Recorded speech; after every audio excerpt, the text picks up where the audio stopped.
Welcome to Tanzanite Business and Investment. Welcome again, and it's a beautiful Monday where we are alive and kicking. Today we wanna welcome and ask you guys to please subscribe to our channel, like, share, and comment. By doing that, you are participating on the growth of our channel. We are doing this every day, every week, and well, the purpose of this is to educate, entertain, and to anybody who they are willing to learn and be able to do something about it or do changes through their life, especially on finance and investing. Okay. We are not related to any company. I'm not a financial advisor. So in case you need to invest in anything, you need to consult your financial advisor. Other than that, today I wanna talk about generational wealth.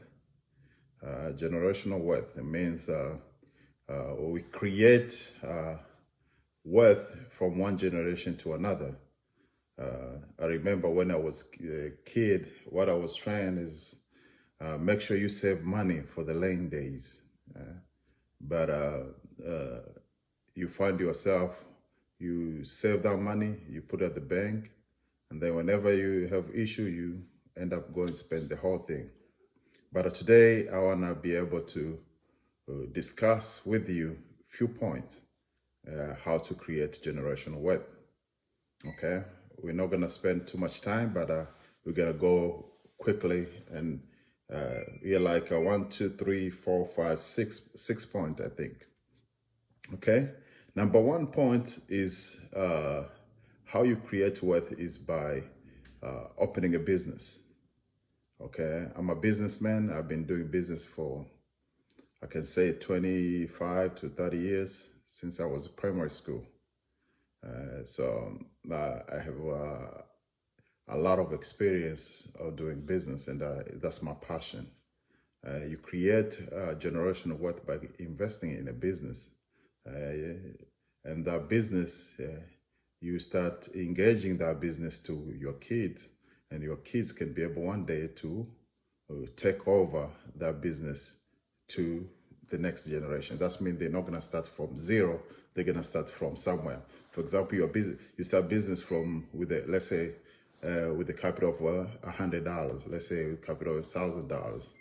By the time you retire, your business is worth maybe $50,000. Your next generation is not going to start from zero again. It's going to start from 50,000 going forward. Yeah, so they're going to have much more advantage of it. Okay. And point number 2, which I'm gonna discuss here, is investing. Okay, you work. There's a you say that you work for the money, you work for the cash flow, and then you invest for creating wealth.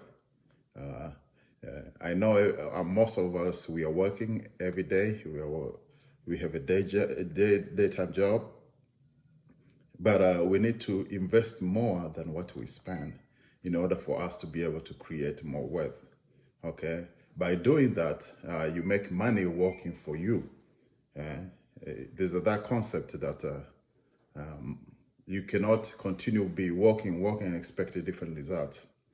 You got to be able to work, but the portion of what you are making on your job, you're putting on investment. And then by putting that money in investment, for example, in a stock market, that money keep on working while you continue working. It's like you have a second job, but you continue with your regular job. So by continue putting more on the investing part, that way your portfolio keep on growing up. And before you know, this portfolio is going to be bigger than what you are making now on your daytime job.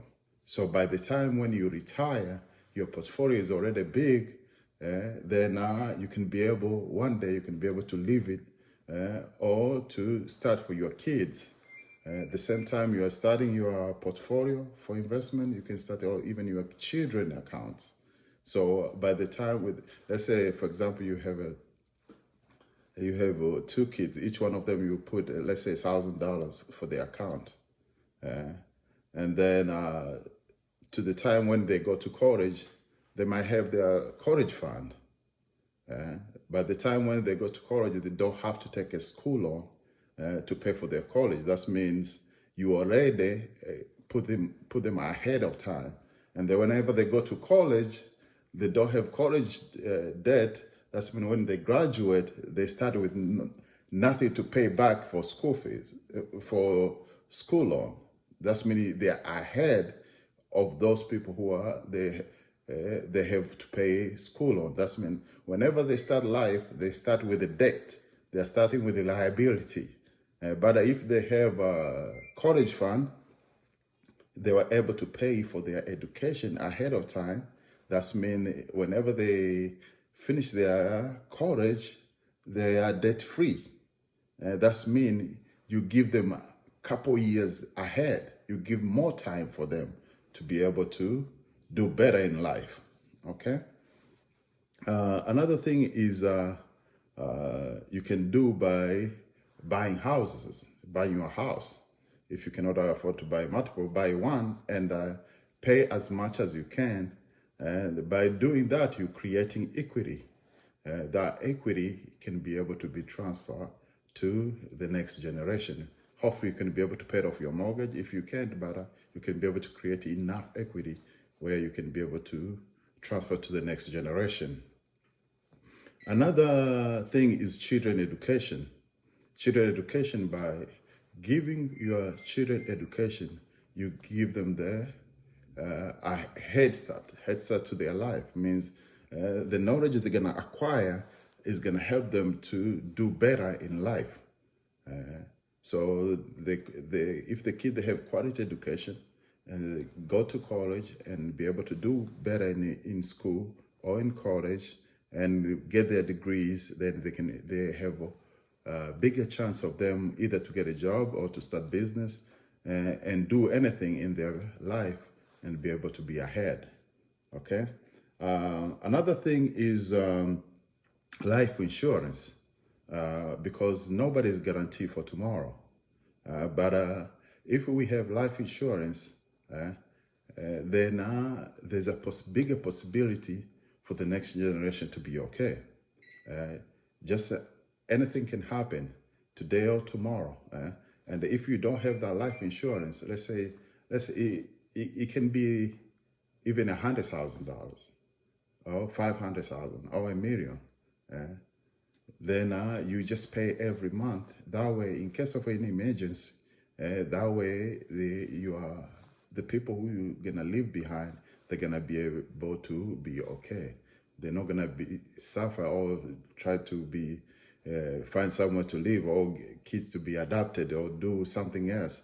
You leave them something in case of your death or parents pass away.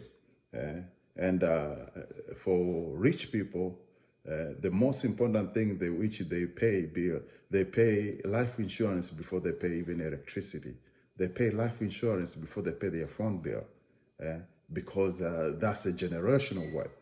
And you find they put life insurance, they put like $1 million. They know that as soon as they're no longer there, the family is not going to start from zero again. It's going to start from a better place, okay? And then after doing all that, I talk about investing in stock, buying house or houses, life insurance, children education, building business. Lastly, after all that, you create wealth. You create a will. Just in case you are no longer there, then they're not going to have any fight about what you already created and what you're going to be transferring to the next generation. Okay, those are the few points which I wanted to discuss with you and see if we can be able to be good for you or anybody who watching this channel. Okay, other than that, I want to welcome you guys. I want to welcome you again to the next topic, which I'm going to be discussing. But please help me to grow this channel by subscribing on this channel, like, share, and then comment. Let me know if this was helpful to you, and if we can do better education video like this one. Okay? Have a wonderful day. God bless.